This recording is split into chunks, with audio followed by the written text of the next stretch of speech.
Betul dan bersyukur. Amin. Oke. Ini langsung? Iya kok, langsung kok. Langsung ya. Oke. Boleh share screen? Oh, saya kasih ke co-host ya kok ya. Oke, ya, thank you. Selamat malam semuanya. Apa kabar? Ya, di sini sempat tadi lihat ada. Malam kok, selamat malam juga. Malam, ya. Ya, udah Selamat kok. malam Pak Johnson. Oke, thank you Pak Rulian. Ya. Terima kasih buat kesempatannya malam hari ini. Teman-teman, perkenalkan nama saya adalah Alvin Koswanto. Saya belum menikah, jadi please jangan dipanggil Bapak atau dipanggil Om, gitu ya. Ya. Kalau di kelas oke lah dipanggil Bapak, tapi di luar kelas sudah. Saya akrab dipanggil Ko Alvin. Ya. Baik, teman-teman, supaya dapat berjalan dengan lancar, teman-teman bisa mute ya, bisa mute sehingga sharing firman Tuhan malam hari ini bisa tersampaikan dengan baik. Ya. Malam hari ini saya ingin berbicara tentang satu yang praktis sekali, ya, tapi ini akan sangat sulit untuk dilakukan. Percayalah, ini sulit untuk dilakukan. Tapi sulit bukan berarti mustahil, karena selama kita mau berjuang untuk menjadi pelaku firman, kita pasti bisa melakukannya. Ya. Saya mau berbicara tentang mouth is judge. Mulutmu adalah hakimmu. Kalau dunia mengenal istilah mulutmu adalah harimaumu, malam hari ini saya ingin sharing tentang mulutmu adalah hakimmu. Hakim. Hakim adalah orang yang bekerja dalam pengadilan dan dia punya kuasa penuh untuk memutuskan sesuatu perkara. Ya. Ya. Mouth is judge. Mulutmu adalah hakimmu. Mulutmu adalah hakimmu.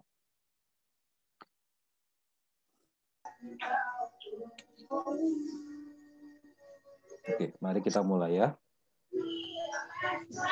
Kalau kita berbicara mulut secara biologis, ya, maka ya mulut itu bentuknya seperti ini. Ada bagian-bagiannya, ya.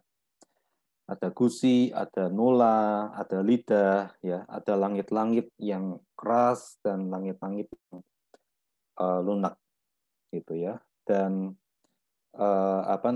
inilah bentuk mulut kita secara biologis, secara fisik tuh tampilannya seperti ini. Tapi kalau kita mau berbicara atau mengkaitkan mulut ini dengan firman, maka sebetulnya mulut ini ada kaitannya dengan hati kita. Nah, secara biologis, mulut kita ini kan cuma satu. Tapi realitanya mulut kita tuh nggak cuma satu.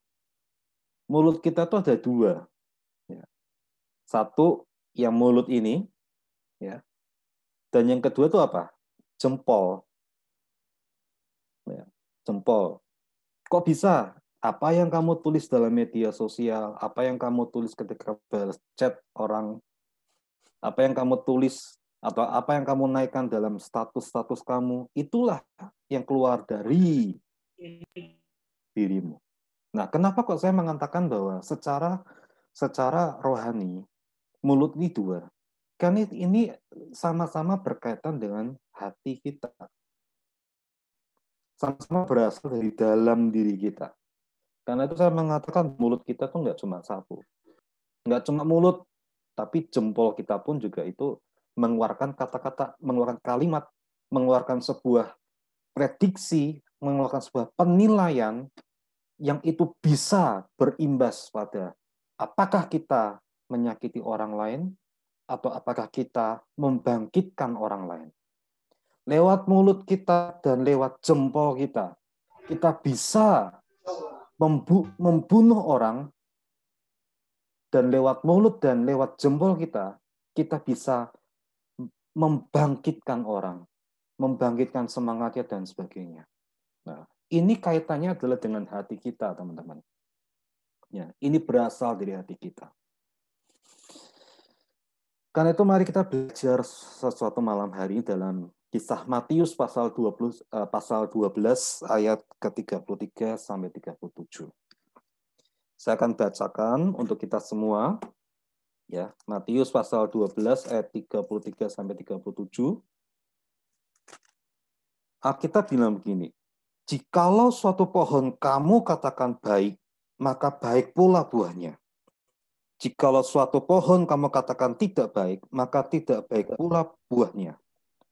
Sebab dari buahnya pohon itu dikenal. Sekali lagi, sebab dari buahnya pohon itu dikenal. Hai kamu keturunan ular beludak, bagaimanakah kamu dapat mengucapkan hal-hal yang baik, sedangkan kamu sendiri jahat? Karena yang diucapkan mulut meluap dari hati. Sekali lagi, karena yang diucapkan mulut meluap dari hati. Orang yang baik, perhatikan sekali lagi, orang yang baik mengeluarkan hal-hal yang baik dari perbendaharaannya yang baik. Dan orang yang jahat mengeluarkan hal-hal yang jahat dari perbendaharaannya yang jahat. Jadi kita lihat sepotong demi sepotong. Ayat 36, tetapi aku berkata kepadamu, setiap kata sia-sia yang diucapkan orang harus dipertanggungjawabkannya pada hari penghakiman. Karena menurut ucapanmu, engkau akan dibenarkan, dan menurut ucapanmu pula, engkau akan dihukum. Kalau kita melihat konteks dari pembacaan kita malam hari ini, sebetulnya sedang menceritakan tentang bagaimana Yesus mengusir seorang yang kerasukan setan, sehingga orang itu menjadi bisu dan buta. Semua orang terkejut, karena mereka banyak orang tahu bahwa Yesus ini adalah anak dari si Yusuf dan anak dari Maria. Tapi kok dia bisa ngusir roh jahat? Akhirnya para ahli Taurat mengatakan bahwa Yesus itu mengusir roh jahat itu dengan kuasa Beelzebul. Ya, Beelzebul itu artinya adalah penghulu setan. Ya. Ketika Yesus melakukan sebuah mujizat, karya besar, orang Farisi justru mengatakan bahwa itu bukan kuasa Allah itu mah kuasa Beelzebul, kuasa setan. Maka Yesus berkata, bagaimana mungkin saya mengusir setan dengan kuasa setan? Nah, terjadilah perdebatan, ya. Dan akhirnya Yesus mengatakan di ayat 33 sampai 37. Orang Farisi adalah orang yang memisahkan diri dari orang-orang Yahudi dan terutama orang-orang yang non-Yahudi. Orang Farisi biasanya tergolong sebagai orang yang rohaniawan. Karena mereka biasanya adalah mengajarkan kitab suci, kemudian mereka memimpin peribadahan persembahan korban di bait suci, atau kalau zaman sekarang adalah gereja. Itu adalah orang Farisi.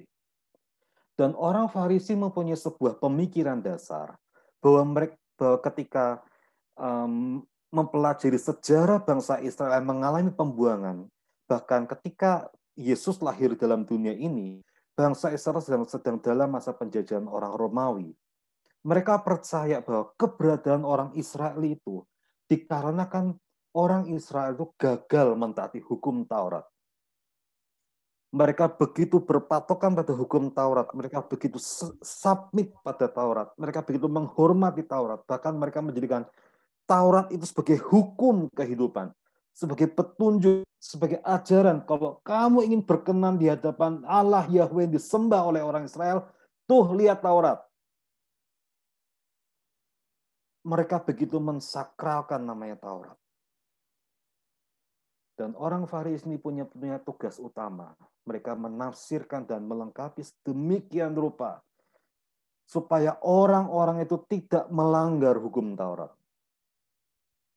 Ya. Bahkan Di sini saya berikan penjelasan sebagai contoh. Terhadap hari Sabat pun ada 39 larangan yang tidak boleh dilakukan oleh orang Israel ketika hari Sabat. Semua ada aturannya. Supaya apa? Mereka bisa lewat orang Farisi, mereka berusaha supaya bangsa Israel ini kembali berkenan di hadapan Tuhan. Tetapi mereka, orang yang suci begini, orang yang melayani Tuhan begini, orang yang mempersembahkan hidupnya, sepenuh hidupnya untuk pekerjaan Allah ini, justru Yesus berkata kepada mereka, "Hai kamu keturunan ular beludak." Suatu perbandingan yang kontras gitu ya. Loh, mereka kan orang-orang yang sudah mempersembahkan diri untuk menjadi pelayan Tuhan dalam bait suci. Kenapa Yesus mengatakan bahwa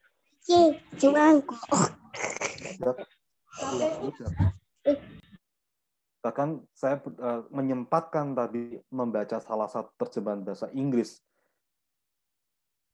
Mereka dikatakan adalah the generation of vipers, generasi dari ular beludak. Wah, ngeri juga ya kalau Yesus ngomong itu keras. Saya berusaha mencari makna, kenapa Yesus menyamakan orang Farisi itu dengan ular beludak. Orang Farisi adalah orang yang suci, menganggap dirinya suci, sehingga mereka merasa nggak layak makan dan minum bersama dengan orang berdosa. Bagi mereka, bagi orang Farisi, orang pemungut kayak adalah orang yang paling berdosa pada zaman itu. Dan mereka sudah memberikan stigma bahwa orang pemungut cukai itu adalah orang yang, itu hidupnya nggak berkenan di hadapan Tuhan. Dan selama ada pemungut cukai di bangsa Israel nggak mungkin berkenan di hadapan Tuhan. Nah, sebuah kalimat dari teks orang Yahudi mengatakan begini. Dari 7 orang Farisi, hanya ada 1 orang yang mengasihi Tuhan dengan benar. Sekali lagi, dari sebuah teks Yahudi, ada pandangan atau pendapat yang mengatakan bahwa dari 7 orang Farisi, hanya ada 1 orang Farisi yang betul-betul mengasihi Tuhan dengan baik. Sisanya apa? Sisanya adalah orang-orang yang berusaha atau orang-orang yang menyamakan diri sebagai orang Farisi. Jadi mereka menjadi orang Farisi hanya sebagai supaya mendapatkan sebuah penilaian dari masyarakat orang Israel adalah, ini nih orang Farisi nih, ini nih orang suci nih, ini nih pelayan-pelayan Tuhan nih. Jadi pekerjaan mereka apa? Mereka hanya menipu. Mereka jadi orang Farisi bukan karena betul-betul mencintai Tuhan, tapi mereka menjadi orang Farisi supaya mendapatkan legitimasi, mendapatkan sebuah pengakuan. Oh, hamba Tuhan, bro. Jangan macam-macam loh. Ini hamba Tuhan loh. Supaya dapat penghormatan. Makanya Yesus pernah bilang ketika mengajar pada orang banyak, hati-hati dengan orang Farisi yang berjalan dengan jubah panjang. Kemudian menaikkan doanya supaya dilihat orang, dipuji orang. Makanya mereka berdoa di sudut-sudut pasar supaya orang dengar doa mereka. Nipu. Itu penipuan.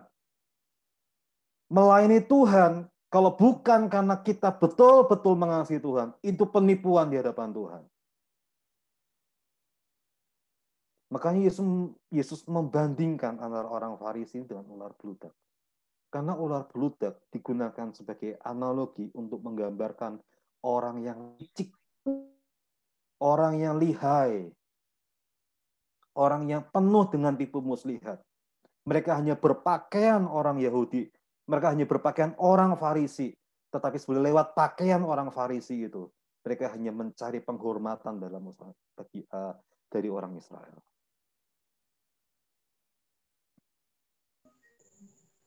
Yesus mengatakan, hai kamu keturunan ular beludak, bagaimanakah kamu dapat mengucapkan hal-hal yang baik sedangkan kamu sendiri jahat?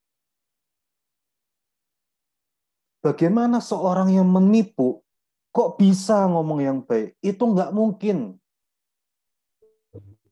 Lihat ya 35, saya bacakan sekali lagi. Orang yang baik mengeluarkan hal-hal yang baik dari perbendaharaannya yang baik. Artinya sudah ada dalam dirinya perbendaharaan yang baik. Jadi orang baik nggak mungkin tiba-tiba baik. Dan orang jahat nggak mungkin tiba-tiba jahat. Kok bisa? Nanti di slide berikutnya ya. Yesus mengatakan, hai kamu keturunan ular beludak, hai kamu penipu, bagaimanakah kamu dapat mengucapkan hal-hal yang baik sedangkan kamu sendiri jahat? Bagaimana mungkin kamu bisa ngomong yang baik sedangkan kamu itu penipu? Karena yang diucapkan mulut meluap dari hati. Mau perkataan kita bercanda, mau perkataan kita serius, mau perkataan kita spontan, mau perkataan kita nggak spontan, apa yang diucapkan dari mulutmu, Alkitab jelas ngomong. Apa yang diucapkan dari mulut meluap dari hati.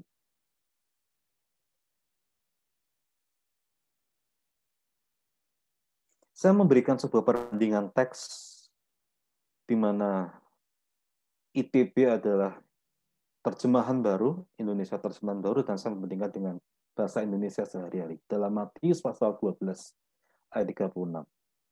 Secara Indonesia terjemahan baru dikatakan bahwa, tetapi aku berkata kepadamu, setiap kata sia-sia yang diucapkan orang harus dipertanggungjawabkannya pada hari penghakiman. Kemudian kalau diterjemahkan dalam bahasa Indonesia sehari-hari dikatakan begini. Jadi ingatlah, pada hari kiamat, setiap orang harus bertanggung jawab atas setiap ucapannya yang tidak berguna.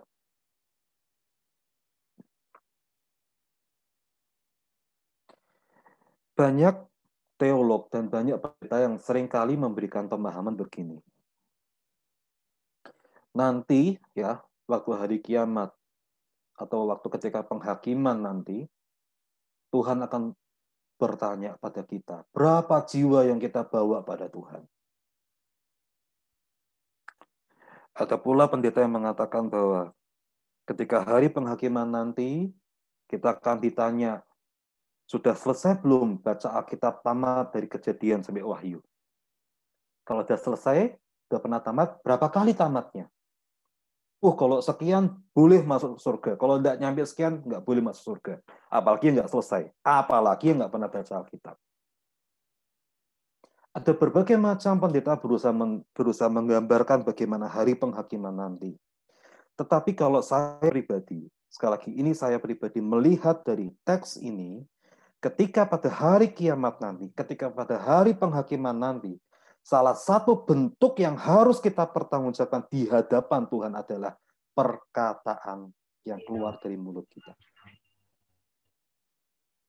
Ya, kalau nggak terima nggak apa-apa. Saya hanya memberikan dari teks Alkitab. Jelas kok di sini katakan, setiap kata sia-sia yang diucapkan orang harus dipertanggungjawabkannya pada hari penghakiman. Apa tuh kata sia-sia? Kata sia-sia berasal dari kata bahasa Yunani adalah hargon. Hargon. Hargon ini punya 4 pengertian. Yang pertama adalah kata-kata yang jahat. Maksudnya apa sih kata-kata yang jahat? Kata-kata yang menyakiti orang. Kata-kata yang membunuh karakter orang. Kata-kata yang tidak memotivasi orang. Itu kata-kata jahat. Hargon juga memulai pengertian adalah kata-kata yang tidak bertanggung jawab. Asal ngomong. Nggak dipikir dulu. Munculin tuh berita-berita palsu. Yang kalau sekarang lebih terkenal dengan istilah hoax. Jangan pikir orang yang suka bikin hoax satu saat tidak akan diminta tanggung jawab. Di dunia bisa nggak ketahuan kita bikin hoax. Tapi di hari penghakiman itu nanti tetap ketahuan. Dan kita harus mempertanggungjawabkan itu di hadapan Tuhan. Kenapa kamu bikin hoax? Kata-kata yang sembrono, kata-kata yang ceplas-ceplos.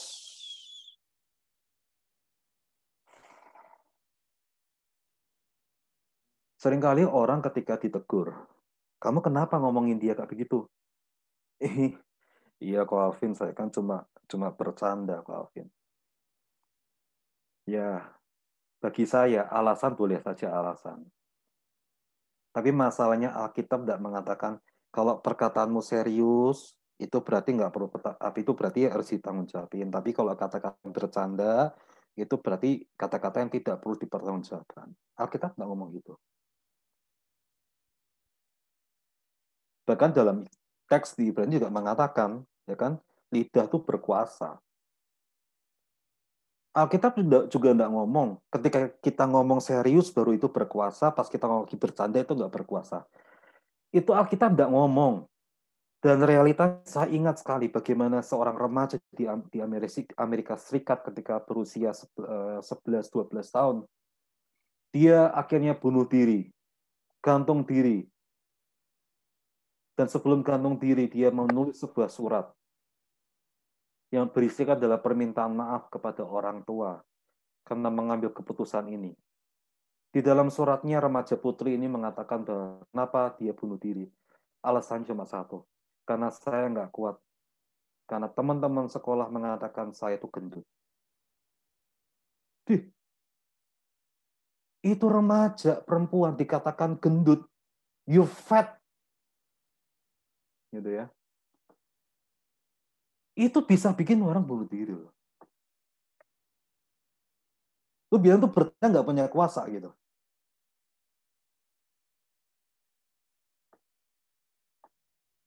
Ya, yang kesindir, ayo kita berubah sama-sama. Ya.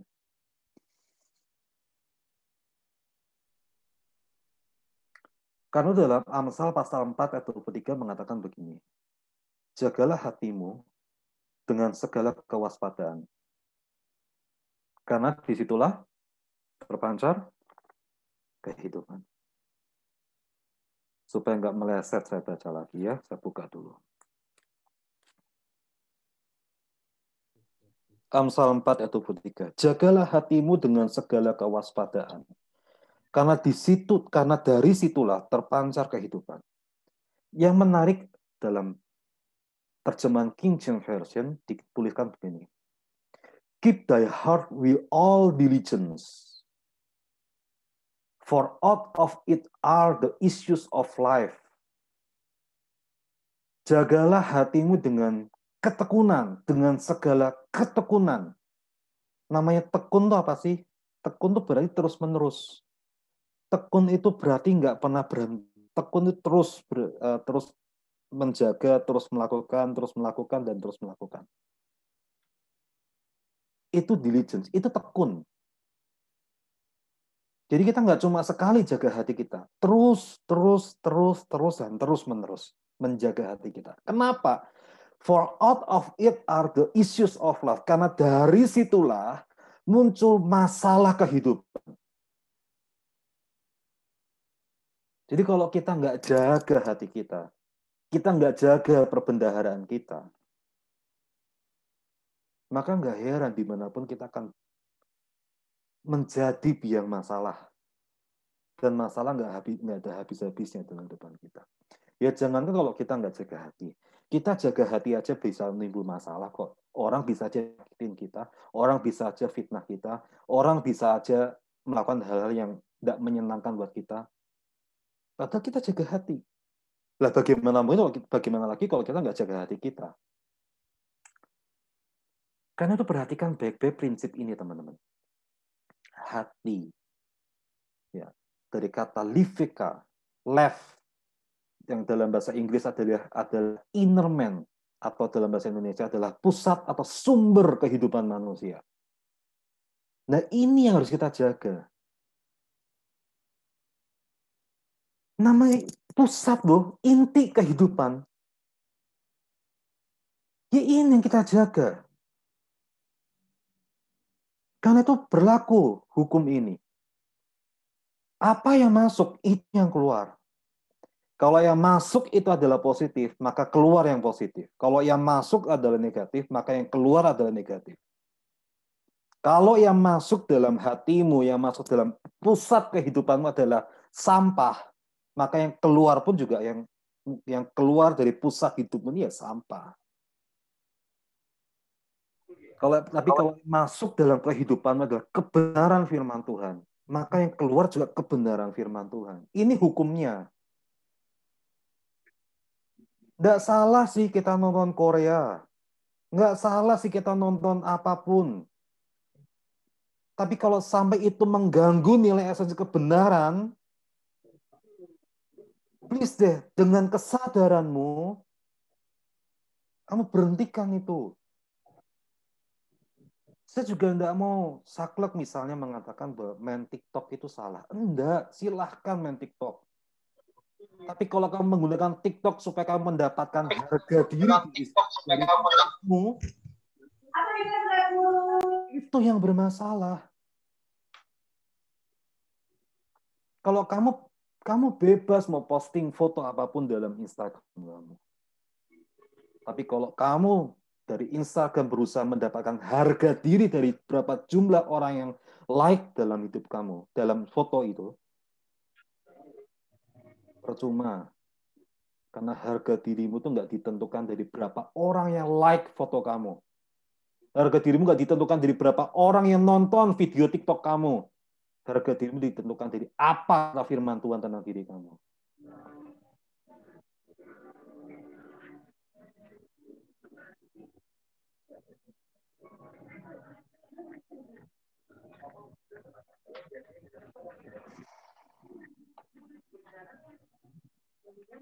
Allah menciptakan dunia dengan berfirman. Ya, kita baca dalam Kejadian, maka berfirmanlah Allah ketika menciptakan dan jadilah ini, itu, sebagainya. Sampai hari ke-5. Saya merenungkan ketika Allah menciptakan manusia segambar dan serupa dengan Dia. Maka sebetulnya ketika Allah menciptakan dunia dengan berfirman, dengan berkata-kata, with the speech, perkataan, maka sebetulnya kita nih yang diciptakan segambar dan serupa dengan Dia. Perkataan kita ini juga milik Allah. Artinya, you mesti gunakan mulut kita ini, mulut kamu dan mulut saya ini untuk kepentingan Tuhan, bukan yang lain.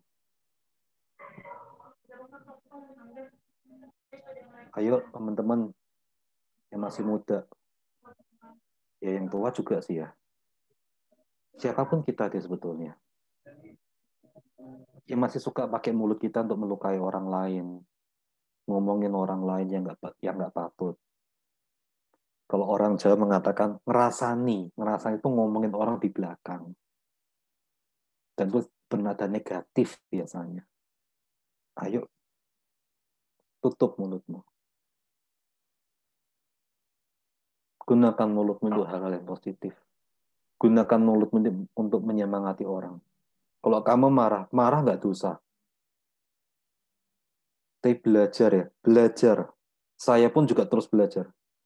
Bagaimana ketika kamu marah, perkataan bukan perkataan yang menghancurkan, tapi perkataan yang membangun orang lain. Sehingga ketika kamu marah, ketika kamu bercanda, ketika kamu lagi kumpul-kumpul sama orang lain, dengan teman-teman kamu, dengan sahabat-sahabat kamu, perkataan positif yang keluar dari kamu. Susah kan? Susah. Gampang ngomongnya nggak? Gampang. Tapi yang susah apa? Ngelakuin. Tapi saya mau ngomong, susah bukan berarti mustahil. Saya suka dengan gambar ini. Ini adalah gambar kristal air. Dari air yang dibekukan, kemudian dilihat dengan mikroskop.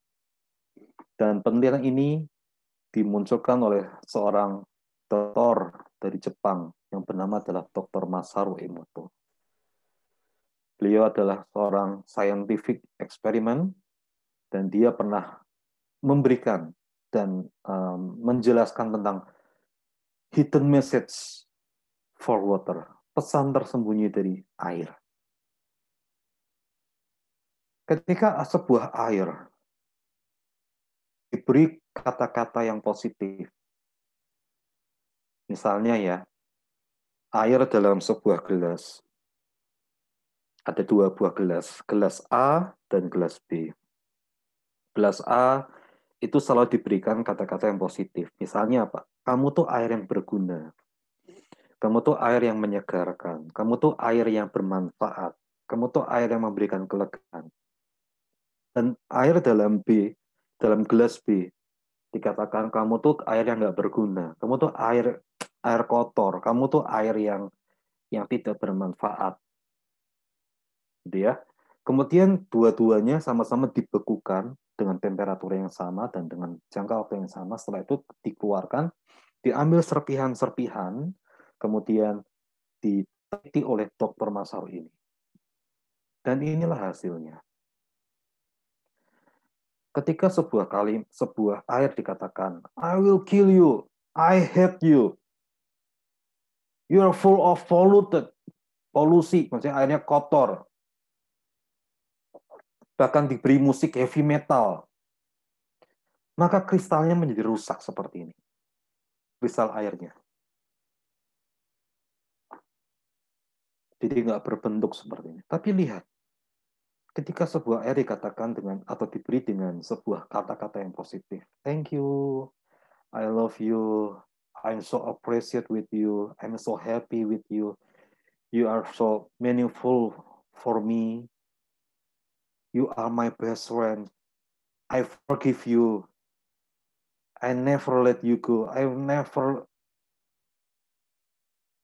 saya tidak pernah lupain kamu atau sebagainya kata-kata positif. Bahkan setelah didoakan, ketika dibekukan, maka kristal air menjadi seperti ini. Dokter secara medis mengatakan bahwa tubuh kita ini 80 atau 90% itu adalah air. Bahkan otak kita ini komponen terbanyak adalah air. Maka kita bisa bayangin kalau hidup kita isi dengan hal-hal yang negatif, itu tubuh kita jadi kayak begini. Nggak usah ngundang penyakit, tubuh kita jadi penyakitan.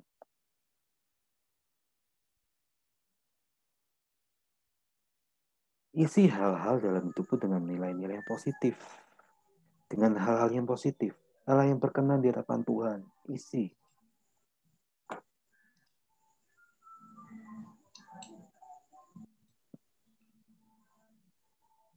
Jadi, kesimpulan dari khotbah saya, renungan saya malam hari ini adalah isi perbendaharaanmu dengan baik.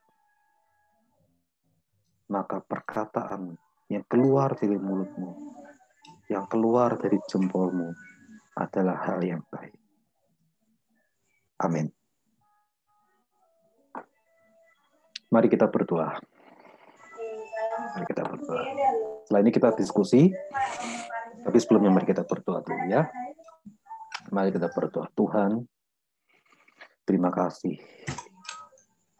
Kami bersyukur kalau malam hari ini kami tertegur oleh kebenaran firman Tuhan. Ampuni kami kalau selama ini mulut kami adalah mulut yang menyakiti orang lain. Ampuni kami kalau selama ini mulut kami mulut yang jahat. Ampuni kami Tuhan. Didik kami, ajar kami untuk melakukan kebenaran firman Tuhan. Dengan menjaga mulut kami. Di dalam nama Tuhan Yesus kami berdoa. Amin.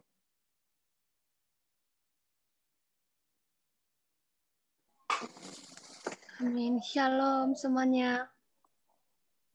Shalom. Halo. Shalom, Kak. Di sini kita. Shalom. Shalom, Pak. Salam. Aku cewek. Oke, di Selamat sini malam. kita. Iya, malam.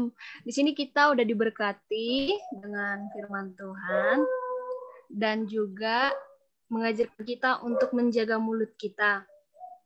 Nah, di sini saya ada membaca satu pertanyaan dari Elizabeth Neni. Shalom, kok saya mau bertanya, berdasarkan nats Alkitab yang kita baca malam ini, di bagian awal, yaitu Koko membagi mulut, kita bisa dikatakan dua, yaitu mulut secara psikologis, dan mulut yang lainnya ialah jempol. Pernyataan saya, kok ini menurut pendapat saya ya, kok, bahwa wajah juga bisa menjadi mulut yang ketiga, karena saya yakin kalau seorang lagi sedih dan marah, maka mukanya bisa berbicara mengenai bagaimana keadaannya meskipun ia berusaha menutupi. Lalu pertanyaan saya, bagaimana menurut pendapat Koko berdasarkan nats yang kita baca bahwa apa yang ada di hati kita terpancar keluar? Karena saya sering menggunakan kalimat dari nats yang kita baca malam ini untuk menanyakan keadaan seseorang. Dan apakah boleh berperilaku demikian kok? Kurang lebihnya begitu. Terima kasih. Boleh deh mau nambahin, boleh deh mau nambahin, kita tuh punya 2 mulut, 3 mulut, sebagainya. Tetapi intinya adalah apa yang keluar dari diri kamu, itulah mulut kamu. Setuju, kok. Betul? Kamu Betul, mau apa? Mau apa namanya? Mau ngomong apa? Mau tulis status apa? Mau tampilin apa? Ya itulah yang keluar dari dirimu.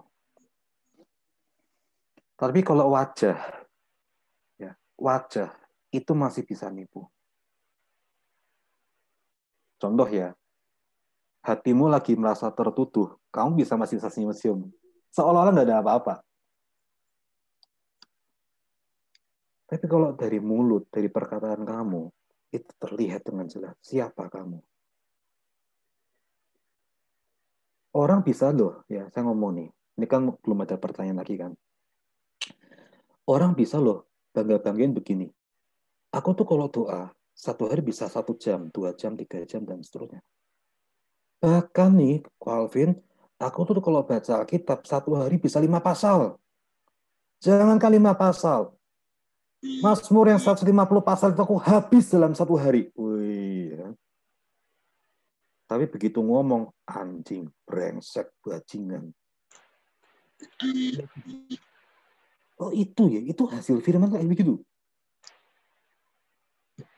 Dan biasanya, yang menarik adalah begini.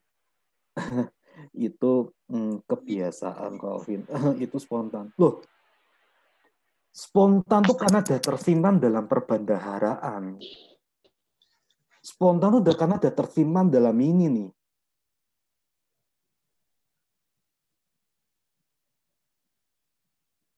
Jadi Alkitab jelas ngomong, orang baik mengeluarkan yang baik dari perbendaharaan yang baik. Nah sekarang kalau pertanyaannya, gimana cara saya bisa berubah, Calvin? Belajar tutup mulut, ganti apa yang mengisi perbendaharaan. Baru you bisa berubah. Sulit, ya. Kamu harus terapi, bukan terapi secara klinis ya, tapi terapi secara rohani. Gitu. Saya tidak menyarankan kamu untuk berpuasa. Karena banyak orang berpikir dengan berpuasa bisa berubah. Tidak jaminan. Kamu boleh kok puasa 40 hari 40 malam, tapi kalau kamu tidak niat berubah juga tidak akan berubah.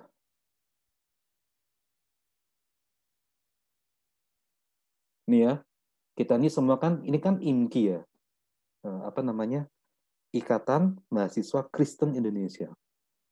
Whatever lah, saya tidak peduli dari entah dari STT ataupun tidak dari STT, whatever, buat saya tidak peduli. Tapi kalau kita ngomong kita tuh Ikatan Mahasiswa Kristen Indonesia, kita tidak mau belajar untuk menjadi serupa dengan Yesus, percuma. Dari hal kecil dulu, ini kan kita pakai tiap hari teman-teman. Ini kan kita pakai tiap hari. balas chat, upload di WA, di Facebook, di Instagram. Everyday kok ini. Ini hal kecil. Tapi dampaknya luar biasa. Oke ya. Semangat buat Neni. Lanjut, Nak. Nah, nggak ada lagi deh. Bagi teman-teman yang mau Ada bertanya, ini, ada silakan. Novri raise hand. Kita kasih kesempatan aja buat Novri. Oke. Silakan. Baik, Nuftri mau bertanya. Hmm. Kan Koko berkhotbah ada sebagian dari kitab Amsal kan? Amsal 4 ayat 23. Jagalah hatimu dengan segala kewaspadaan, karena dari situlah terpancar kehidupan. Jadi yang menjadi pertanyaan Nuftri kok, hati yang tidak terjaga apakah sangat berbahaya? Dan apakah dampak dari hati yang tidak terjaga? Keren nih pertanyaannya. Tadi pertanyaan yang pertama apa? Bagaimana? Hati yang tidak terjaga apakah sangat berbahaya? Dan yang kedua apa dampak dari hati yang tidak terjaga? Oke. Apakah hati terjaga berbahaya? Sangat berbahaya. Sangat berbahaya. Kalau kamu tidak jaga hatimu, tar dulu ya. Hati itu mana sih? Kalau secara biologis, hati itu kan yang di ini ya, kanan apa kiri ya, saya lupa. Pokoknya sebelahan sama lambung gitulah ya. Itu secara fisik. Tapi kalau secara rohani, makna rohani, jagalah hatimu, kemudian bersumber, yang kata Yesus bersumber dari hatimu. Tahu nggak hati itu mana? Nih. Mind. Ini loh hati kita. Cuma kok Alvin, saya sejak sekolah minggu sampai sekarang ngertinya hatinya di sini nih, di dada gitu kan. Ya, itu hanya gerakan dari sekolah minggu yang mengajar pada kita, ayo kalau lipat tangan, ya, arahkan ditaruh di dada begini. Sehingga kita dengan mudah mengatakan bahwa this is your heart. Yesus tuh masuk dalam hatimu tuh selalu diarahkan sini. Tapi kalau dari kecil kita diarahkan begini, ayo lipat tangannya, kemudian taruh di jentungnya.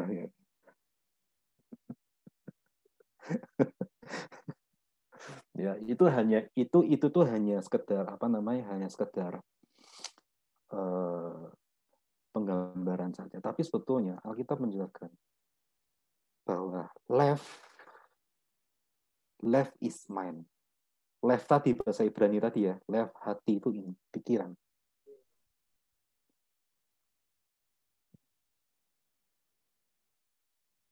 Alkitab bilang, kalau kita nggak jaga itu, maka banyak muncul masalah dari dalam sini.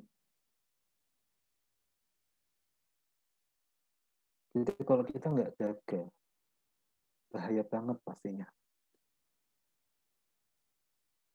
Bahayanya apa sih? Dalam Amsal tadi, Amsal pasal 4, LAI membantu kita memahami konteks di sini adalah ketika Salomo memberikan gambaran atau nasihat-nasihat ketika seseorang mencari hikmat. Hikmat itu apa sih? Pada zaman Salomo, hikmat adalah sebuah karunia tertinggi di zaman kehidupan orang Salomo. Makanya kita kenal dalam pembelajaran sejarah X Alkitab, Salomo adalah orang yang paling berhikmat di zamannya. Artinya apa sih? Orang yang paling cerdas. Bahkan yang nggak pernah dipikir orang tuh Salomo bisa nangkep gitu. Tapi bagaimana? Salomo menjelaskan, bagaimana supaya mendapatkan hikmat seperti itu? Jaga pikiranmu. Jaga hatimu. Satu, jaga hatimu. Jangan sembarangan masuk dalam hatimu. Jangan segalanya kamu masukin, kamu izin masuk ke dalam pikiranmu. Jangan. Tapi you mesti jaga pikiranmu. Kedua, gunakan pikiranmu. Ketika menghadapi suatu masalah, gunakan pikiranmu. Gunakan akalmu. Tapi akal kita, ketika kita gunakan menghadapi masalah, tergantung dari apa yang menjadi isi dari kepalamu. Contoh ya, orang yang mengisi pikirannya dengan kekerasan, nonton kekerasan, film orang berkelahi, film kalau zaman dulu ada namanya film Smackdown. Sekarang tuh terkenal UFC dan bla bla sebagainya ya. Maka nggak heran ketika dia menghadapi masalah, dia lebih mengutamakan kekuatan pukulnya daripada otaknya. Bukan berarti UFC-nya salah. Enggak, itu salah satu cabang olahraga. Tapi pemaknaan dalam pikiranmu itu yang salah.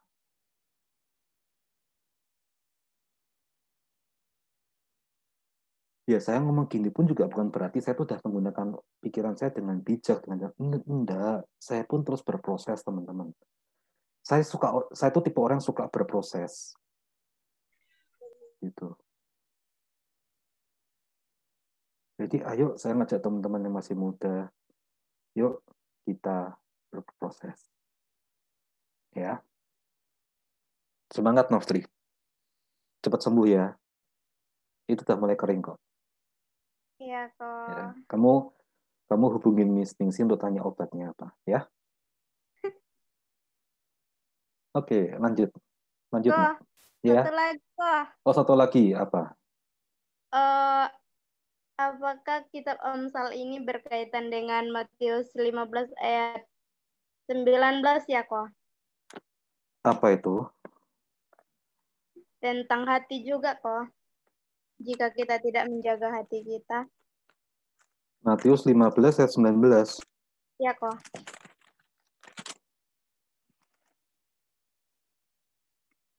Oh iya, pasti. Pasti. Ya. Yesus pun ketika mengajar juga mengutip kok dari teks-teks Perjanjian Lama. Pasti ada kaitannya. Ya. Keep your heart. Keep your heart. Oke. Lanjut ya. Silakan, Nak. Oke. GWS ya, Ri. Iya, Kak. Di sini ada yang di sini ada yang nanya lagi, Det. Salam, selamat malam, kok. Saya ingin bertanya, saya ini termasuk orang yang brengsek, yang suka dengan suasana kekacauan, dan saya tipe orang yang bebal. 11-12. Saya ingin bertanya, kok, bagaimana mengubah hal-hal itu agar langkah saya semakin baik? Bastian Nisevin Silalahi. Coba lihat, nyalin kameramu, kamu yang mana ya? Hadir kok. Wah, gelap ya. Kamu di mana sih? Di Medan? Kalimantan kok.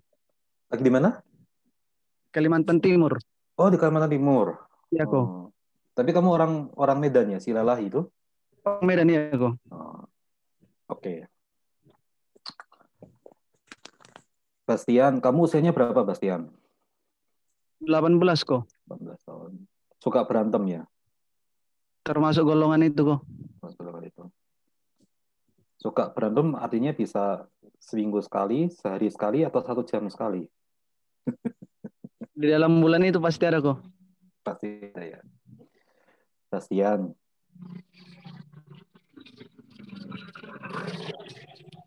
Ya kok. kamu berani ngaku bahwa kamu adalah orang brengsek, suka kekacauan, dan tipe orang bebal. Kamu tahu enggak bahwa karaktermu ini tuh menyakiti banyak orang? Iya kok. Kamu sadar nggak perilakumu ini menyakiti orang tua kamu?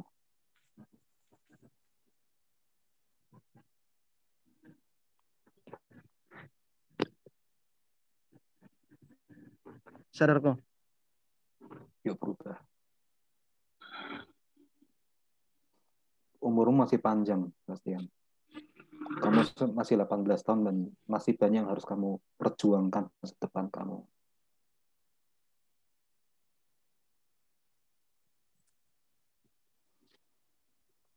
Tidak peduli dengan bagaimana keadaan orang tua kamu dan keluarga kamu hari ini.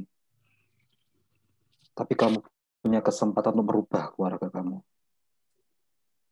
Tapi dimulai dari diri kamu, Bastian. Caranya bagaimana? Mulai belajar tinggalkan pergaulan kamu. Ingat, belajar tinggalkan pergaulan kamu. Jangan lagi mau berkompromi dengan pergaulan kamu sekarang.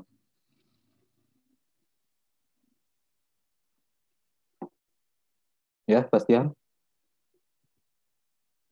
Baik kok, belajar sedikit-sedikit. Pasti bisa. Mungkin ya,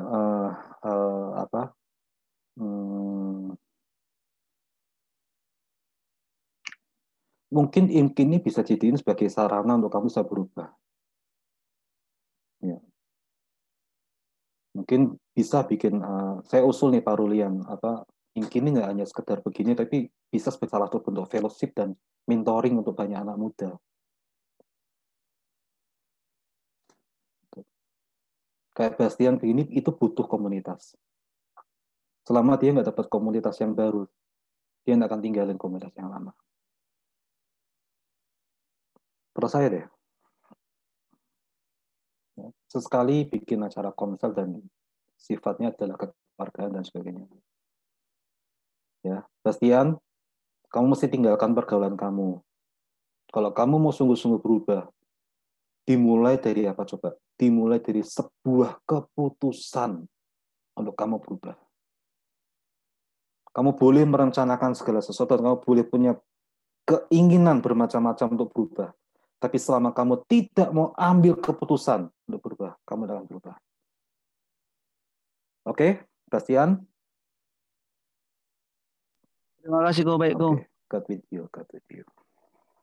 Makasih kok. Yo, Tuhan berkati. Ayo nak, lanjut nak.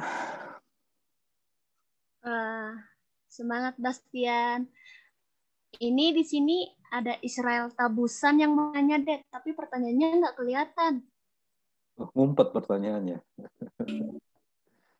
Tapi ini ada Aisyah juga, Raisen. Mau siapa dulu? Mau Aisyah dulu atau mau Israel Tabusan dulu? Israel nggak muncul ya? Aisyah aja deh, Dek. Oke, Aisyah. Shalom kok, suaraku ini kedengaran. Kecil-kecil cabai rawit ini Aisyah ini. Shalom kok, suaraku kedengaran. Iya, dengar kok. Gimana? Maaf ya, tidak dinyalain kameranya. Oke, kok aku mau nanya nih, kan tadi kata Koko kalau apa yang kita lakukan itu semuanya terpancar dari hati kita kan. Jadi semua itu keluar dari hati kita. Nah, pertanyaannya tuh saya mau nanya kayak gini kok. Jika ada orang yang maksud hatinya itu baik, tapi ketika dia menyampaikan atau ketika dia bertindak, apa yang dia lakukan itu menyakiti orang kok. Contoh nih saya maksud hati saya itu baik, mau menegur. Tapi ketika saya menegur, saya tidak bisa menegur dengan kelemah lembutan atau dengan kata-kata yang ya setidaknya jangan menyakiti. Saya kalau misalnya lihat orang melakukan kesalahan, saya tegur langsung dengan cara yang menurut saya ya kayak gitu biar dia tahu kalau dia tuh salah gitu loh kok. Nah, apakah itu termaksud dari sesuatu yang buruk atau gimana kok? Terima kasih. Hal yang baik bisa berakibat yang buruk ketika disampaikan dengan tidak baik. Memang sih, ini saya sudah beberapa kali menjelaskan ini. Orang punya dua tipe belajar. Sebagai contoh, ya, bagaimana caranya kita ngasih tahu ke orang bahwa yang namanya pisau itu tajam. Contoh nih pisau ya. Contohnya pisau. Bagaimana cara ngasih tahu bahwa pisau ini tajam? Ada dua cara. Yang pertama, kasih tahu. Jangan main pisau. Pisau itu tajam. Nanti kalau kamu main pisau ini, kamu salah pegang atau salah bermain, ini bisa lukain tangan kamu atau jari kamu, gitu kan? Lalu orang itu akan ngerti. Oh iya, thank you. Dan nasihatin aku, thank you, kamu jaga hidupku. Tapi ada tipe kedua. Dikasih tahu, jangan main pisau, nanti kamu terluka. Apaan sih? Larang-larang. Ini kan hak asasi manusia mencari kebahagiaan dengan bermain pisau. Dia kena tuh. Luka. Oh, iya ya. Benar, ternyata pisau tajam ya. Endingnya sama-sama ngerti pisau itu tajam. Tapi memang caranya pasti berbeda. Nah, orang tuh gitu. Nah, supaya cara kita nggak salah. Satu, kita perlu belajar cara berkomunikasi. Dua, minta tuntunan Tuhan. Harus bagaimana ngomongnya sama orang ini. Bahkan misalnya cara negur orang yang lebih umurnya di atas sama umur di bawah itu cara negurnya pun juga berbeda. Nggak boleh disamain. Itu. Kalau disamain nanti kalau mau negur yang usianya lebih tua, kamu dibilang kurang ajar. Ya. Yang ketiga adalah belajar menyampaikan dengan baik. Kalau perlu marah, marah. Tapi kalau nggak perlu marah, ya sudahlah. Nggak perlu marah. Itu. Ya, nggak apa-apa. Terus belajar. Oke? Yang penting jangan ya. Oke, apalagi cuekin kokonya, nggak boleh itu. Ya. Iya, Kak. Oke. Lanjut, Mbak. Yang Israel tebusan nggak ada ya, Det? Israel. Israel. Halo Israel. Sinyalnya mungkin jelek. Oh iya, soalnya tetanggaan sama Yerusalem, nah jadi sinyalnya tangga. Iya ya. Israel nggak menunjukkan pesonanya ya. Di sini ada yang tanya, Det. Emangnya toko Yeskia. pesanan? Di sini ada yang nanya, Det. Yeskia. Shalom, kok saya mau bertanya. Seringkali hati saya takut dengan masa lalu. Saya kok bagaimana cara saya bisa keluar dari itu kok? Masa lalu. Masa lalu. Move on. Iya, mesti move on nih. Ini masa lalu dengan siapa kamu, Kia ya? Guys, teman-teman, yuk jangan hidup dari masa lalu. Masa lalu is masa lalu. Past is past. Dan itu nggak bisa dirubah. Yang kamu bisa rubah adalah hidupmu hari ini dan masa depanmu. Bahkan 5 menit yang lalu pun kita tidak bisa rubah. Karena has done, sudah terjadi. Makanya jangan sampai berbuat salah. Saya selalu diingatkan ya dengan Gembala Sidang, jangan sampai berbuat salah. Dari hal kecil, jangan biasakan berbuat salah. Tapi kalau salah bagaimana? Ya sudah, hadapi resikonya. Nah, resiko dari kesalahan itu sebetulnya mengajarkan kita untuk memperbaiki diri. Jadi ketika kita berbuat salah, jangan lari. Tapi apa? Bertanggung jawablah di perbuatan kesalahanmu itu. Karena lewat kesalahan kita tegur, kita mengalami namanya resiko. Nah, disitulah kita belajar supaya nggak salah lagi. Ya. Nah, tapi Calvin, masalahnya adalah masa laluku tuh terus menghantui pikiranku. Sehingga aku berusaha maju pada masa depan. Seolah-olah masalahku tuh menghambat pikiranku. Nah, saya kasih tahu teman-teman. Ya, tolong siapa? Cuma diri kamu sendiri. Selama kamu menstigma pikiranmu bahwa kamu nggak bisa berubah, maka selamanya kamu tidak akan bisa berubah. Dan pekerjaan iblis juga gitu tuh, suka membawa kamu pada sebuah pikiran-pikiran masa lalu yang itu tidak mendewasakan kamu, tapi justru membuat kamu takut. Kia, banyak-banyaklah berdoa. Saya kenal diri kamu, Kia. Banyak-banyak berdoa. Ya. Apa itu namanya? Kendalikan diri kamu. Kendalikan emosi kamu. Banyak berdoa sama Tuhan. Ya, Kia ya. Terus maju, jangan takut. Masa lalumu tidak akan bisa merenggut masa depanmu kalau kamu tidak mengizinkan. Ingat ya, masa lalumu tidak akan merenggut masa depanmu selama kamu tidak mengizinkan itu terjadi. Hidup untuk hari ini dan hidup untuk masa depan. Oke, Kia? Iya, kok. Semangat ya. You ada apa-apa chat saya deh. Iya. Ya, meskipun kamu chat saya jam 4 sore, saya balas jam 2 pagi. Yang penting chat dulu. Semangat ya. Oke, nak, lanjut, nak.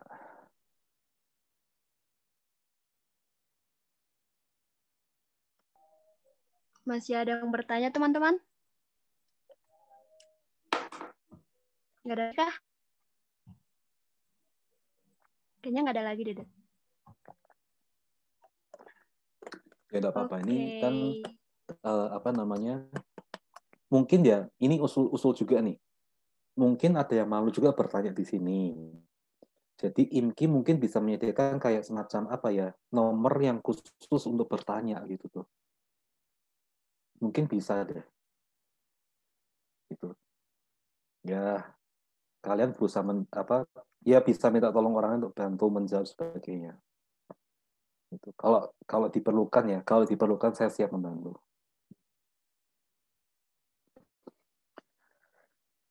Oke, sekarang saya kembalikan pada yang berkuasa. Silakan. Enggak, aku nanya satu pertanyaan. Oh, apa, nak? Nah, kan tadi kan ada salah satu topik pembicaranya tentang mengenai ceplos-ceplos. Nah, terkadang kan wanita ini kalau udah ketemu sama temannya gitu, teman sepergaulannya, mereka jadi ceplos-ceplos gitu. Nah, ceplos jadi berujung ke gosip. Nah, cara mengatasinya gimana, deh? Rubah. Mau nggak mau rubah perbendaharaan. Gini, nak. Bagaimana cara mencabut tanaman? Misalnya ya, ada tanaman pengganggu di halaman rumah. Bagaimana supaya tanaman itu hilang dan tidak muncul lagi? Ditebang, masih bisa bertumbuh. Dipotong, masih bisa bertumbuh. Caranya bagaimana? Cabut seakar-akarnya. Jadi maksudnya apa nih? Ini lagi-lagi.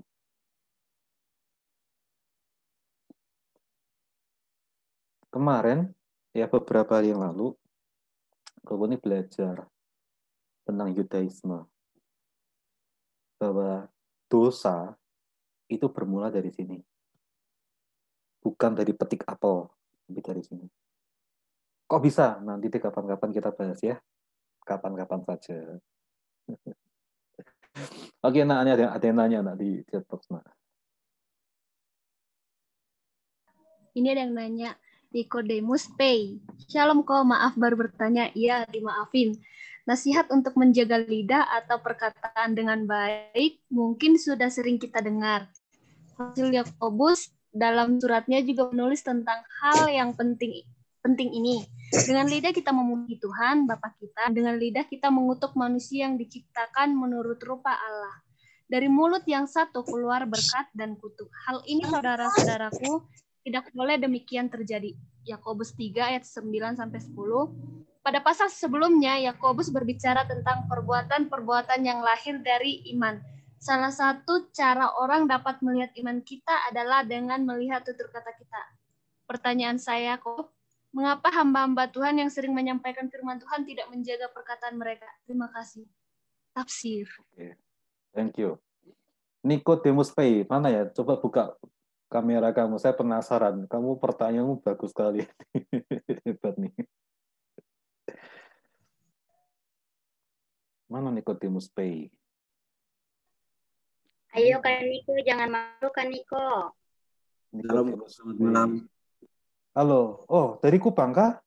Kakak? Ya, aku dari Kupang. Oke. Salam Kupang ya. Salam cium hidung. Oke, Nicodemus P.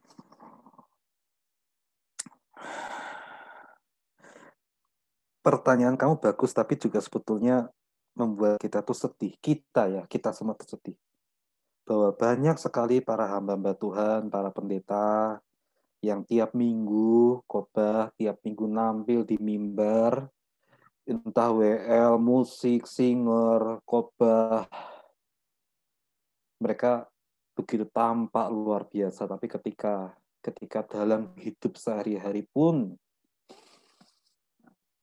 180 derajat. Oke. Itu sebuah realita, Nikodemus. Dan saya mau kasih tahu. Kita bisa belajar dan kita bisa melihat keburukan orang. Begini kalimatnya. Kita masih bisa mendapatkan kesempatan melihat keburukan orang supaya kita belajar dari dia. Belajar apa? Belajar jangan seperti dia. Saya pernah menasehati salah seorang remaja. Di dalam kehidupan sehari-hari, kita selalu diperjumpakan dengan dua tipe orang. Yang pertama adalah tipe orang baik, yang memang benar-benar baik ya. Yang kedua adalah kita diperhadapkan orang yang jahat. Kita tidak boleh nolak salah satu dari orang ini. Karena lewat dari dua tipe orang ini kita bisa belajar. Dari orang baik kita belajar bagaimana menjadi baik seperti dia. Tentu baik ini relatif ya, sesuai dengan apa namanya konsep masing-masing. Jadi saya kata baik ini umum. Kita bertemu dengan orang baik itu supaya kita belajar bagaimana menjadi orang baik seperti dia. Tapi kita bertemu dengan orang yang salah supaya kita bisa belajar. Jangan sampai saya berbuat salah sama seperti dia. Kita boleh mengkritisi para pendeta. Pendeta bisa hanya pintar khotbah. Tapi dalam kelakuannya maki-maki istri, maki-maki anak. Stop. Jangan terusin. Tapi lanjutkan dengan introspeksi diri kita. Aku tidak mau kayak gitu. Nanti kalau aku jadi hamba Tuhan, aku tidak mau gitu. Gitu. Ya. Jadi kita nggak perlu pusingin. Kenapa banyak hamba-hamba Tuhan yang sering berkhotbah tapi tidak jaga perkataan? Kita nggak perlu pusingin itu. Pusingkinlah diri kita sendiri, Nikodemus. Kamu sekolah STTK, Nikodemus? Ya Bapak, saya di Staf Kupang. Ya Bapak. Sama Pak Joni Kulapung. Oke. Jadi mau jadi pendeta kah? Seperti itu Bapak. Seperti itu ya. Nah, kamu usia berapa Nikodemus? Sudah mau 23. Sudah mau 23. Masih punya kesempatan untuk berubah. Artinya begini Nikodemus, yuk stop lihat pendeta-pendeta sekarang. Kamu nih calon pendeta. Jangan seperti itu. Ya. Tidak cuma kamu. Kita semua termasuk saya. Saya pun juga harus banyak terus menjaga mulut saya. Ini kan rata-rata kan anak-anak STTE tahu kalau bagaimana saya marah.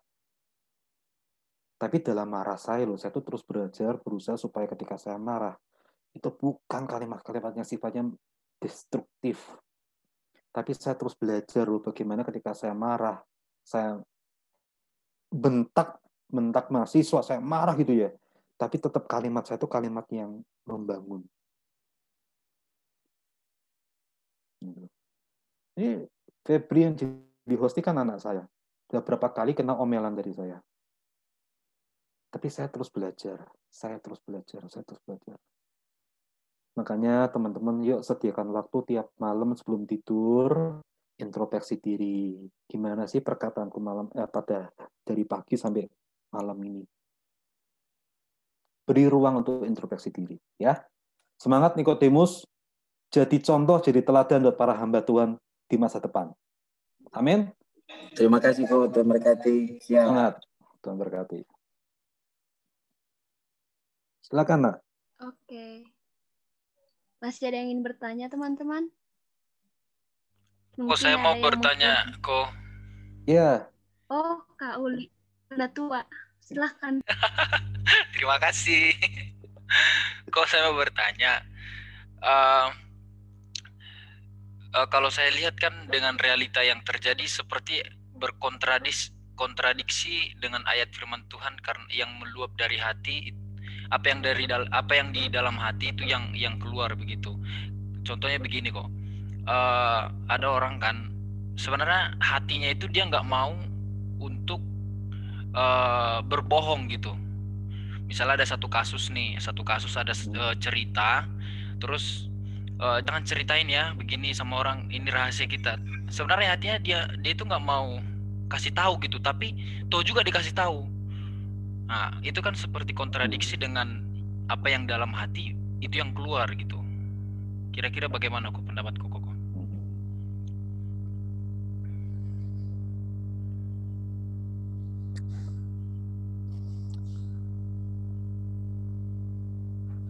Ada sebuah ajaran orang Yahudi mengatakan gini, Pak Rulian.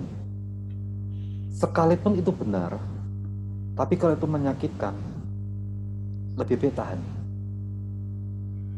Dan tunggu waktu yang tepat untuk berbicara. Dari situ saya belajar apa coba? Jangan buru-buru menanggapi segala sesuatu.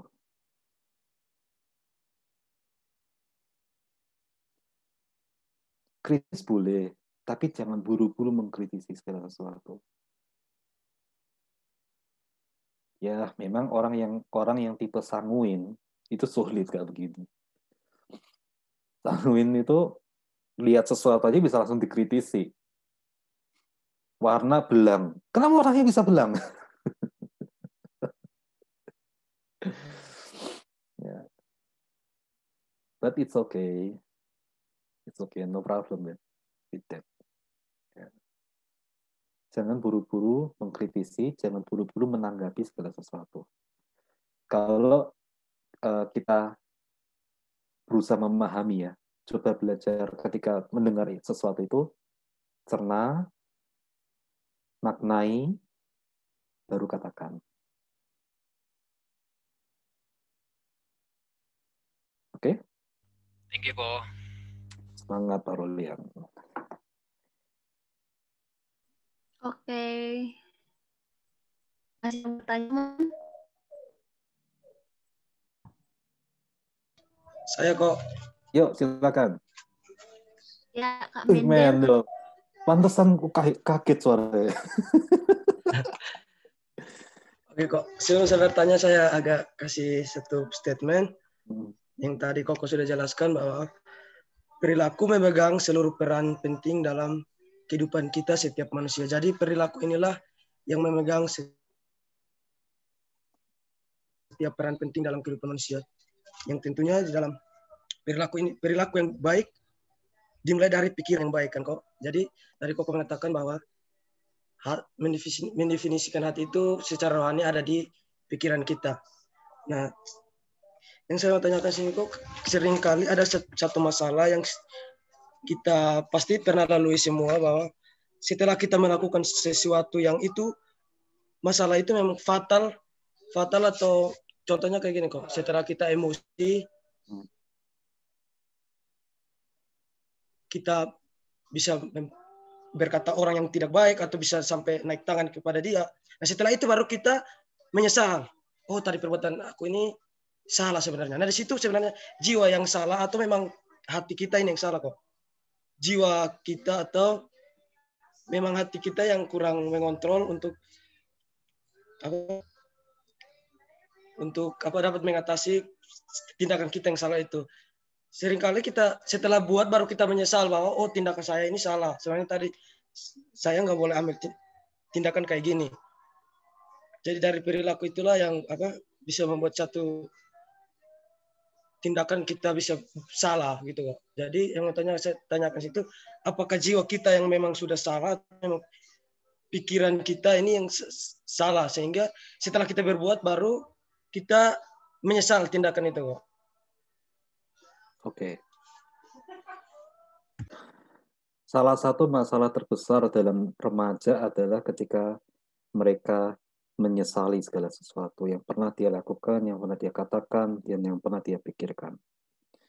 biasanya yang membuat mereka menyesal adalah satu, waktu. Ketika dia beranjak dewasa, penyesalan pertama adalah kenapa dulu saya tidak menggunakan waktu saya dengan baik ketika saya masih remaja, dalam arti masih sekolah. Kedua adalah perilaku.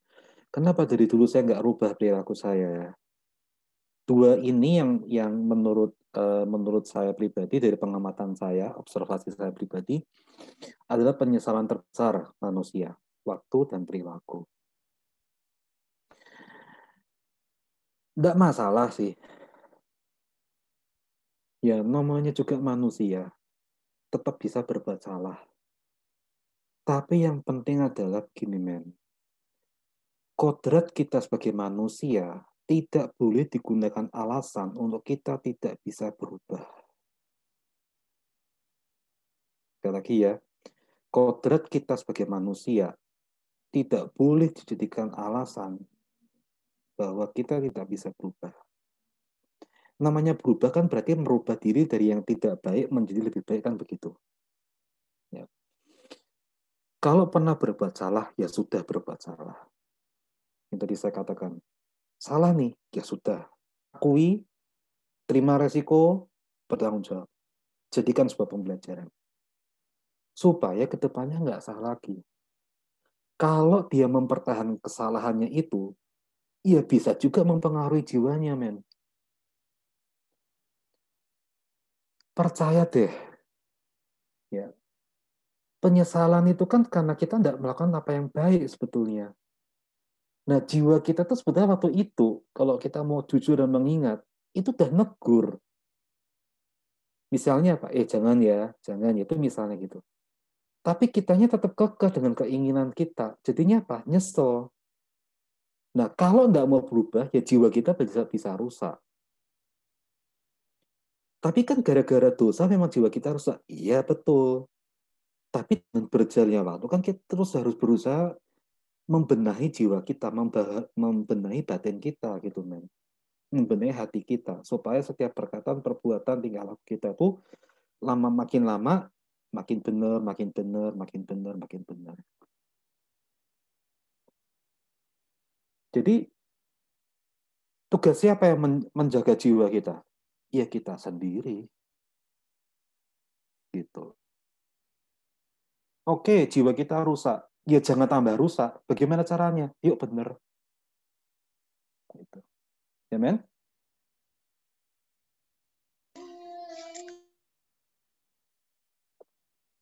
Oke, baik. Terima kasih kok. Terus semangat belajar ya, men ya. Oke, baik. Oke, semangat Kak Mendel. Berhubung waktu sudah semakin larut, kita mengakhiri pertanyaan. Nah, jika ada teman-teman yang bertanya, silakan japri ke Dedi ya, gitu. Oke, teman-teman, kita akan masalahnya kan mereka nggak tahu nomor Dedi, dan doa. Nanti aku sebarin, Det. Jangan, nanti ditangkap polisi nanti. Nanti dikirim di grup. Nanti grup bagi aja yang mau dikonseling. Di grup. Iya. Jangan disebar karena Koko pernah mencuri soalnya. Mencuri hati dia. Oh. Oke, lanjut. Nanti dianya kita harus di belakang, Det. Oke. Dianya lagi muncul sini. Oke, kita akan Kak Johan nanti bahas. Oke, kita akan menuju doa penutup ya. Yang mimpin doa pembicaraan sendiri berlebih berkatnya lebih terasa. Ayo, Det. Bisa gitu ya. Ya, ini bisa. ada banyak kakak-kakak yang bisa bantu konseling kok ya. Bisa bantu jawab. Jadi teman-teman boleh saling curhat, tapi awas curhatnya jangan sampai yang aneh-aneh. Karena kalau bablas awas. Oke, yuk mari kita berdoa. Tuhan, kami menyerahkan hidup kami dalam tangan-Mu. Dalam masa muda kami, kiranya Tuhan memberkati. Tuntun kami, sertai kami Tuhan. Terus ingatkan kami kalau kami berbuat salah. Terus tegur kami kalau kami berbuat hal yang tidak berkenan di hadapan Tuhan. kami masih muda, nafsu kami masih tinggi, ego kami masih tinggi, tapi kami mau belajar menundukkan segala sesuatunya di dalam Tuhan. Memberkati kami semua di mana kami berada, baik kami belajar, kami bekerja, Tuhan memberkati kami. Berkati orang tua kami, papa, mama kami, kakak, adik kami, seluruh orang-orang yang berkaitan darah dengan kami. Tuhan memberkati. Biarlah malam hari ini menjadi malam yang penuh berkat bagi kami. Terima kasih Tuhan. Di dalam namamu kami berdoa dan bersyukur. Amin. Thank you, Ko. Thank you, Pak Rulian. Terima kasih, Ko. Katanya ada yang dari luar negeri nih. Terima kasih, Ko. Luar Thank you, negeri. Ko. Katanya dari luar negeri. Mana yang dari luar negeri? Iya, aku tadi dari Korea Selatan, Dad. Minggu lalu sih ada kok dari Malaysia. Oh, dari Malaysia. Dad. Malam ini datang nggak? Malam ini Enggak, mungkin mereka datang. bisa. Oh, nggak datang. Ya, padahal mau diajak ngomong bahasa Melayu. Padahal nggak bisa. Dari Malaysia-nya lagi kerja kok. Oleh Koko kerja. kayak bisa aja. Apa? Koko kayak bisa aja bahasa Melayu. Coba Bisa deh. lah. Coba. Jangan. Tahu nggak yang nerjemahin Upin Ipin siapa? Tahu nggak? Nggak tahu. Ya penerjemahnya nggak, bukan saya pasti. Jelas. Aduh. Nggak, foto dulu dong, foto dulu. Oh iya. Silakan. Siapa yang mau fotoin? Biar saya ambil ya kok. Jangan diambil, difoto. Ya. Oh, di foto, sorry. Kamera silakan rebut. Oh, jadi kan. Oke. Semua kameranya di ini dong, dibuka dong. Muka-muka yang cantik. Siap, Kak. Oke. Kesia. Satu. Ini dong tangannya. Tangannya. Gini dong. Oke, 1, 2, 3. Oke, sekali lagi. Kayak bebas. 1, 2, 3. Kalau bebas matiin kamera, bebas.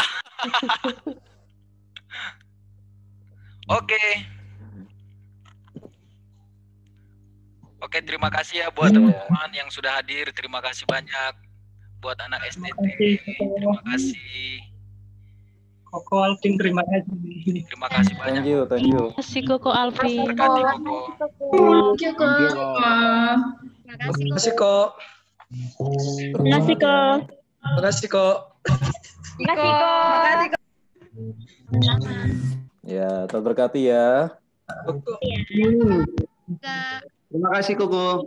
Niko Alvin, God bless. God bless. Ini udah ya, end meeting ya. Ya. Nah. Oke.